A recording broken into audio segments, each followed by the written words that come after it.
ఆరోగ్యమే మహాభాగ్యమని ప్రతి ఒక్కరూ తప్పక వాకింగ్ వ్యాయామం చేయడం వల్ల ఆరోగ్యకరమైన సమాజం ఏర్పడుతుందని ఆరణి శ్రీనివాసులు అన్నారు. గురువారం ఉదయం తిరుపతి కేశవాయనగుంటలో ఉన్న బాబు జగజీవన్ రామ్ పార్క్ అసోసియేషన్ అధ్యక్షులు ఉదయగిరి రఘు ఏర్పాటు చేసిన వాకర్స్ కు మజ్జిగ వితరణ కార్యక్రమానికి ఎన్డీఏ కూటమి తిరుపతి ఎమ్మెల్యే అభ్యర్థి ఆరణి శ్రీనివాసులు అలాగే వాకర్స్ ఇంటర్నేషనల్ మాజీ గవర్నర్ ఆర్కాటి కృష్ణప్రసాద్ ముఖ్య అతిథులుగా విచ్చేసి సుమారు 500 మంది వాకర్స్ సభ్యులకు మజ్జిగ పంపిణీ చేశారు. తరువాత కొంతసేపు వాకర్స్ తో మమేకమై ఆరణి శ్రీనివాసులు కూడా వారితో పాటు వాకింగ్ చేస్తూ సమస్యలను అడిగి తెలుసుకున్నారు. తర్వాత కొంతసేపు వ్యాయామం చేసి శరీరాన్ని దృఢంగా ఉంచుకోవాలని యువతకు సందేశం ఇచ్చారు. ఈ సందర్భంగా ఆరణి శ్రీనివాసులు మాట్లాడుతూ ఆరోగ్యమే మహాభాగ్యంలో భాగంగా ప్రతిరోజు వాకింగ్ చేయడం వల్ల చిన్న చిన్న రుగ్మతల నుండి కాపాడుకోవచ్చని తెలిపారు. ఈ కార్యక్రమాన్ని ఏర్పాటు చేసిన అసోసియేషన్ సభ్యులను అభినందించారు. ఈ కార్యక్రమంలో జనసేన ఎమ్మెల్యే అభ్యర్థి ఆరణి శ్రీనివాసులు, ఆర్కాటి కృష్ణప్రసాద్, ఉదయగిరి రఘు, సింగంశెట్టి సుబ్బరామయ్య, లీలాకృష్ణమనాయుడు, జయరాం, చెంగల్రాయలు, గురవయ్య, సుబ్రహ్మణ్యం, రెడ్డయ్య, జమాల్వల్లి, కుమారస్వామి నాయుడు, వేణురాయల్ తదితరులు పాల్గొన్నారు. ఈ యొక్క ఉద్యానవనంలో వాకింగ్ ట్రాక్ చాలా అద్భుతంగా ఉంది.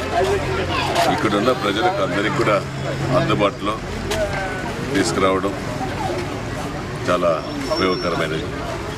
ప్రతి ఒక్కరు కూడా ఉదయం లేచిన వెంటనే 2 గంటల టైం మనకంటే వాకింగ్ కేటాయించి వాకింగ్ చేసుకుంటే ఆ రోజంతా కొంత ఆరోగ్యవంతంగా ఉల్లాసంగా అన్ని కార్యక్రమాలు కూడా దిగ్విజయంగా చేసుకోవచ్చు. అలసట ఉండదు. ప్రతి కార్యక్రమం కూడా మనం చేసుకోవాలంటే దినచర్య చర్యలో ముఖ్యంగా ఉదయం లేస్తేనే వాకింగ్ అనేది ప్రాముఖ్యత తీసుకోవాలని తిరుపతి పట్టణ ప్రజలు కూడా కోరుతున్నాను. ఈ వాకింగ్ అనేది ఎప్పటి నుంచో వస్తుంది. చాలామంది కూడా మనం చూస్తున్నాం. ఈ వాకింగ్ చేసే వాళ్ళ యొక్క బాడీ ఫిట్నెస్, ఆరోగ్యం, శక్తి అన్నీ కూడా ఇస్తుంది. జ్ఞాపక శక్తి అన్నీ కూడా పెరుగుతాయి. ఈ వాకింగ్ అనేది చాలా ముఖ్యం కాబట్టి దీన్ని అందరూ కూడా పాటించాలి.